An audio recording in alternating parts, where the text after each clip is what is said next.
मतलब हम वृंदावन की बात कर रहे हैं, बाहर की तो बात हमें ज्यादा ज्ञान है नहीं। यहाँ सब पर्सनल होता है। जैसे राधा वल्लभ जी तो पर्सनल, चाहे लाखों लोगों का भोजन हो, पर्सनल वहाँ सब। वहाँ रसोई में किसी का पात्र भी प्रवेश नहीं करेगा। बिहारी जी पर्सनल, राधा रमण जी पर्सनल।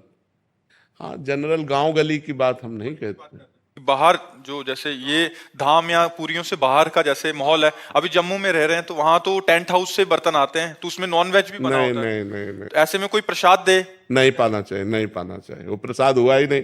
अभक्ष्य भोजन का कहीं भगवान को भोग लगता है? नहीं। ऐसे अपवित्र पात्रों में बना हुआ भोजन अभक्ष्य होता है। और अभक्ष्य भोजन राक्षसी बुद्धि पैदा करता है, आसुरी बुद्धि पैदा करता है। इसीलिए नहीं, ये बिल्कुल नहीं। जिन पात्रों में प्याज लहसुन बना, उन पात्रों का मार्जन करके यदि आपको भोजन बना के दिया जाए, उतना निषेध नहीं। मांस वाले में निषेध है। प्याज लहसुन कोई बुरी चीज नहीं है, आप हमारी बात समझो। जैसे आलू पैदा होता है वैसे प्याज लहसुन पैदा होता है।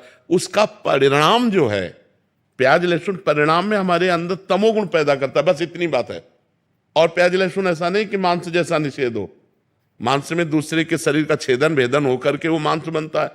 लेकिन प्याज लहसुन तो जैसे आलू है, गाजर है, मूली है, नीचे फल की तरह प्रकट हुआ है, बस वो तमोगुण प्रकट करता, बस और कोई बात नहीं। ऐसा नहीं कि पाप लगेगा, ऐसा नहीं।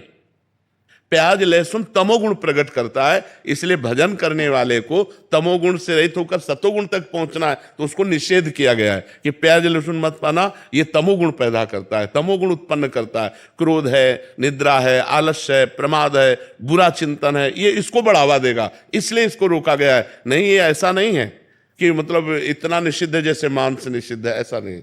मांस तो जिस पात्र में बना हुआ, उस पात्र में बना हुआ भोजन कदापि नहीं खाना चाहिए। लेकिन जैसे प्याज लहसुन मतलब और वो पात्र मार्जन करके हमें रोटी डाल दे तो पा लेना चाहिए, उसमें कोई नहीं। भगवान को भोग लगा सकते हैं। भगवान की जब भोग लगाने की बात आएगी तब उसे हटा देंगे। अब ये जनरल बोल रहे हैं, जैसे जनरल में लोग हैं ना, जनरल बोल। लेकिन जब भगवान की सेवा की बात आएगी तो हम उन पात्रों का प्रयोग ही क्यों करेंगे? हम तो पवित्र पात्रों का प्रयोग करके भगवान को भोग लगा के पाएंगे, भगवान का भोग नहीं लगा सकते।